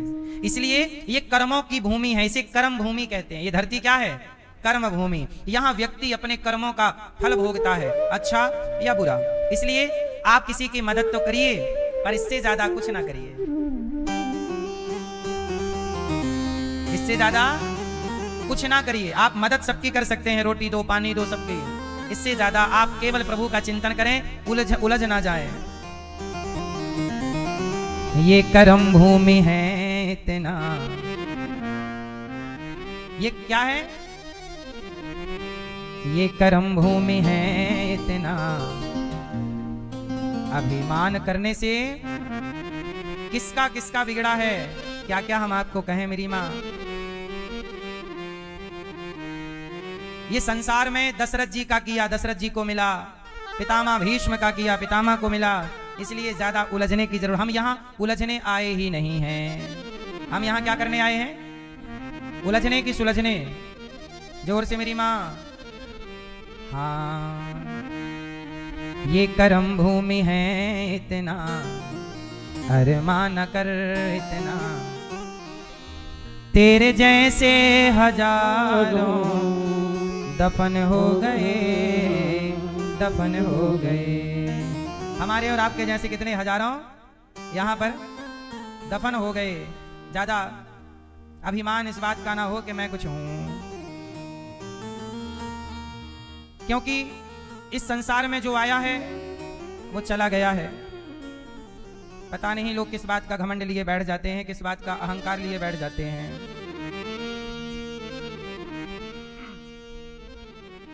तो मेरी माँ, तेरे जैसे कितने दफन हो गए, हाँ दफन हो गए। जिनके महलों के चर्चे गगन चूमते, जिनके महलों के चर्चे कभी गगन चूमते थे, जो कभी बड़े थे, बड़ी शोहरत बड़ी दौलत, आज वो चिता पे जलते हुए नजर आ रहे हैं। कल तक कहते थे मैं ये हूं मैं वो हूं, और आज क्या है? जिनके महलों के चर्चे गगन चूमते, चार दीवार में साथ सुर गूंजते, हाँ सुर गूंजते। अब क्या हो गया? देखो महलों को कैसे वीरान है, कैसे वीरान है, और शमशान भी कई चमन हो गए, हाँ चमन हो गए। शमशानों की सोचो, महलों में रहा करते थे जो, आज उनकी हालत कैसी है, क्या से क्या हो गए देखते देखते। इसलिए बस मेरी आपसे यही विनती और प्रार्थना है कि जीवन में किसी पल का, किसी बात का घमंड ना कर लेना। आज ईश्वर ने दिया है, अच्छी बात है, इसलिए नहीं दे रखा है कि तुम घमंड में डूब जाओ। आत्मदेव जी बेचारे घर से चले गए और जंगल में गए। एक संत जी ने एक फल दे दिया। देखो भाग्य में संतान तो थी नहीं आत्मदेव जी के, पर एक संत जी ने फल दे दिया कि जाओ तुम्हारा भाग्य शायद बदल जाए, जाओ। अब दिया फल के जाओ पत्नी को खिलाना, बच्चा होगा। पर पत्नी भी धुंधली, फल खाया नहीं, फल खिला दिया गाय को, तो गाय को बच्चा हो गया, नाम रखा गौकर्ण। और बहन के बेटे को खरीद लिया, नाम रखा धुंधकारी। बड़ा होके बेटे ने मारना स्टार्ट किया। जब किस्मत में दुख है, भगवान कई बार इसलिए आपको नहीं देते कि इससे आपको कष्ट ज्यादा होगा, इसलिए ना देकर बच जाते हैं। लेकिन आपको लगता है कि हमारे साथ भगवान ने गलत किया, और आप जिद करके पा लेते हैं, बाद में वही चीज आपको नुकसान पहुंचाती है। इसलिए भगवान ने जितना दिया और जैसे दिया उसमें प्रसन्न रहा जाए। क्या रहा जाए? हाँ, खुश रहा जाए। अब हुआ क्या कि आत्मदेव जी के बेटे धुंधकारी ने बड़ा होकर आत्मदेव को मारा, माँ को मारे, बाप को मारे। आत्मदेव जी रोए, हे भगवान बेटा नहीं था तो अच्छे से रोटी खाते थे, अब बेटा है तो वो खाने नहीं देता। देखो जब किस्मत में दुख है तो वो मिलेगा कहीं ना कहीं। हमारा भाग्य हमारा कभी पीछा नहीं छोड़ता, हमारा कर्म फल हमारा कभी पीछा। आपने एक थप्पड़ किसी को मार दिया ना, अब वो एक थप्पड़ का कर्म तुम्हारे खोपड़ी पे चढ़ेगा, वो संग संग चलेगा। तुम्हें भी एक थप्पड़ पड़वाएगा, तब वो चुकेगा। तुमने किसी को मारा है, तुम्हें भी कोई मारेगा जरूर। तुमने किसी का बिगाड़ा है, तुम्हारा भी बिगाड़े, वही ना चुके, यही चुकना है, ऐसी चुकता है। इसलिए आत्मदेव जी को गोकर्ण जी, आत्मदेव जी को मारा, बहुत मारा धुंधकारी ने। तब आत्मदेव जी रो रहे थे, तब गोकर्ण जी ने कहा, देहे स्थिमान से रुधिरे विमतिम त्यजत्वम जाया सुतादिसु सदा ममतां विमुञ्च पश्यानिसं जगदिदं क्षणभङ्गनिष्ठं वैराग्य राग रसिको भवभक्तिनिष्ठा। गोकर्ण जी ने कहा, पिताजी आप रो रहे हैं? कहा बेटे ने मारा है। तब गोकर्ण जी ने यहां बताया कि पिताजी आप कह रहे हो बेटे ने मारा, सच बताओ कौन किसका बेटा है? अच्छा आप लोग बताओ, कितने बेटे हैं आपके? आपके कितने बेटे हैं? एक। आपके कितने बेटे हैं? 3। भैया आपके बताओ। 3। भैया आपके 3, 2, 1, 4, 5 ऐसे ही बच्चे हैं। अच्छा एक बात बताओ, ये बच्चे आपके हैं। अच्छा ये बताओ, ये जो शरीर है, ये शरीर किसका है? आपका है? ये आपके बाल सफेद हो गए, आप चाहते थे कि सफेद हो जाएं इसलिए हो गए, कि कोई और कर रहा है? बाबूजी आपकी जवानी है कि बुढ़ापा आ गया? आप चाहते हैं कि आप बुढ़े हो जाएं, कि आप जवान रहना चाहते हैं? अच्छा आपको बुढ़ापा किसने दिया? आप में से कितने लोग चाहते हैं कि आप बुढ़े हो जाएं? कोई नहीं चाहता, सब बुढ़ापे में चमनप्राश खा रहे हैं। कोई नहीं चाहता बुढ़ा होना, पर आप बुढ़े हो रहे हैं कि नहीं? इसका मतलब यह है कि आपके शरीर की चाबी आपके हाथ में। क्यों मैया? यदि आपकी चाबी आपके पास होती तो आप अपने बालों को सफेद ना होने देते। यदि आपकी चाबी आपके पास होती तो आप अपने को सदा जवान रखते। कौन बुढ़ा होना चाहता है? कोई बुढ़ा होना नहीं चाहता। इसका मतलब यह है आप चाहो ना चाहो बुढ़ापा आएगा। आप चाहो ना चाहो एक समय बाद आपकी आंखें, आपके कान, एक समय बाद आपकी इंद्रियां आपका साथ छोड़कर जाएंगी। आंख चली गई, दिखना बंद हो गया, कान चला गया, सुनना बंद हो गया, हाँ या ना? कई बार हाथ नहीं उठता पैरालिसिस हो जाने के बाद। इसका मतलब ये शरीर आपका है? उत्तर दो भैया, ये शरीर किसका है? चश्मा वाले किसका है? जोर से। आपका है? ये बच्ची किसकी है? आपकी है। जरा सोचिए ना, जब शरीर आपका नहीं है तो बच्ची आपकी कैसे हो गई? आप लोग सारी जिंदगी इस अज्ञान में जीते हैं कि ये बेटी मेरी, ये बेटा मेरा, ये मैं, ये मेरा। अरे जब शरीर आपका नहीं है, शरीर की गतिविधि आपके कंट्रोल में नहीं है, जब आप, अच्छा बताओ, एक हाथ उठाओ अपना, सब लोग, कोई भी बताओ, ये हाथ आपका है? यदि आपका हाथ आपके कहने से उठता या गिरता है तो पैरालिसिस हो जाने के बाद आपका हाथ क्यों नहीं हिलता? इसका मतलब इस हाथ पर भी कंट्रोल आपका नहीं, मैन पावर भगवान का कंट्रोल है। जब तक वो चाहेंगे शरीर काम करेगा, नहीं चाहेंगे तो आपका शरीर आप हिला ना पाओगे। ये बात सही है या गलत है? इसका अर्थ ये है कि जब शरीर आपका ना हुआ तो ये बेटी आपकी कैसे हो गई? बोलो। इसका अर्थ ये हुआ कि आप लोगों ने ईश्वर की प्रॉपर्टी पे कब्जा कर लिया है। बेटी भगवान की है, बेटा भगवान का है, जीवन ईश्वर ने दिया है, लेकिन आपने कब्जा करके क्या कहा? मेरा है, मेरा है, अपना मान लिया। ये तो देखो ऐसी हो गई कि आप किसी के घर को आपने अपना घर कह दिया। इसलिए कहता हूं कुछ भी ये मत कहा करो कि मेरा। यदि आप कह देंगे मेरा तो आप फंस जाएंगे। इसलिए मेरा कुछ नहीं, मेरा बेटी मेरी ना, बेटा मेरा ना, मेरा मेरा नहीं, तेरा तेरा तेरा तेरा। बोलो तेरा तेरा तेरा। तुझको आप कहोगे मेरा तो आप सिद्ध ना कर पाओगे कि आपके कैसे है। शरीर ही आपका मना कर रहे हो ना, आपके मेरा नहीं है। मेरा कौन है फिर बताओ? चश्मा वाली मैया, जम्हाई लेने वाली, बताओ मेरा कौन? बोलो कौन? पी ले बाबूजी। हाँ मेरा कोई है तो केवल भगवान, मेरे तो गिरधर गोपाल दूसरो न कोई। इसलिए आत्मदेव जी को जब बेटे ने मारा, गोकर्ण जी ने कहा कि अब बेटे का मोह छोड़िए और चित्त भगवान में लगाइए। भागवत जी का पाठ करके उन्होंने अपना कल्याण किया। धुंधली को मारा, कुएं में कूद गई। तब धुंधकारी ने 5 वैश्याओं को लेकर आया, 5 के संग रहता, 5 ने गला दबाकर मार डाला। और धुंधकारी ने माँ बाप को सताने के कारण जब मरा तो ईश्वर की अदालत ने धुंधकारी को प्रेत योनि में डाल दिया। जो माँ बाप को सताएगा वो क्या बनेगा? प्रेत। प्रेत बन गया, भूत प्रेत। आपको प्रेत बनना है मैया? जैसे पुरुष तो बनेगा प्रेत, मरेगा यदि माँ बाप की सेवा नहीं किया तो। और मैया जैसे आप मरी और सास ससुर की पति की सेवा नहीं की। अब जैसे आज ही मैंने न्यूज में सुना कि आज एक पत्नी ने अपने पति को सांप से डसवा दिया। एक पत्नी ने नई निंजा टेक्निक निकाली और पति को जहरीले सांप से डसवाकर अपने यार के संग रहने लग गई मस्त। ये हाल है। अब मुझे ये बताओ कि जब ये सांप से डसवाने वाली मरेगी तो ये क्या बनेगी? हैं?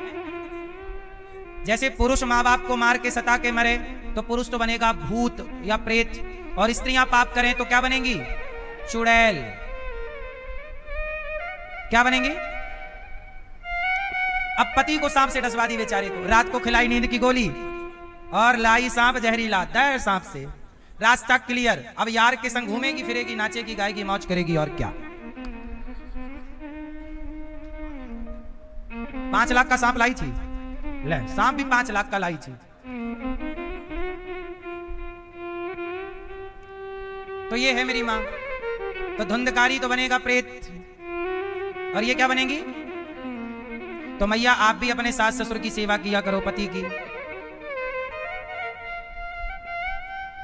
देखो उसने केवल पति को नहीं मारा, एक विश्वास को भी तो मार डाला। क्या एक पति कभी सोच सकता है कि पत्नी सो जाने के बाद सांप से डसवा देगी? ये किसका गला घोंटा उसने? एक रिश्ते के विश्वास का। क्यों ये हो रहा है? कलयुग है साहब, कलयुग। अब धुंधकारी प्रेत बना, तब गोकर्ण जी ने भागवत सुनाई, और भागवत सुनाई तब धुंधकारी का प्रेत योनि से भागवत सुन के उद्धार हुआ। जो भागवत सुनता है उसका उद्धार हो जाता है। सच्चिदानंद रूपाय विश्वोत्पत्त्यादि हेतवे तापत्रय विनाशाय श्री कृष्णाय वयं नुमः। भागवत जी में भगवान का दिव्य स्वरूप का वर्णन। भगवान को प्रणाम। सुखदेव जी प्रकट हुए, 88,000 संतों के बीच में सूत जी आए। सूत जी ने शौनक आदि ऋषियों को भागवत सुनाई। देवताओं को देवराज इंद्र जब आए तो सुखदेव जी ने उनको भागवत नहीं सुनाई, क्योंकि वो अधिकारी नहीं है। भागवत सुनने के अधिकारी सब नहीं है। जिसमें भक्ति है, प्रेम है, वही ना सुनेगा। अब बाकी जिसके अंदर प्रेम नहीं है, भक्ति नहीं है, तो वो आ भी जाए तो भागवत सुन नहीं सकता, क्योंकि वो मोबाइल पे लगा रहेगा या लगी रहेगी, या बातों में लगा रहेगा या लगी रहेगी। इसलिए आप इतने लोग बैठे जरूर हैं, पर भागवत सब थोड़ी सुन रहे हैं। कुछ तो पंचायत में लगे हैं, कुछ मोबाइल में लगे हैं, कुछ मैया झपक वो देखो मस्त सो रही है, कुछ ऐसा है गहरी नींद में। जय बा तो ऐसा है कि सब थोड़ी सुन पाते हैं भागवत जी।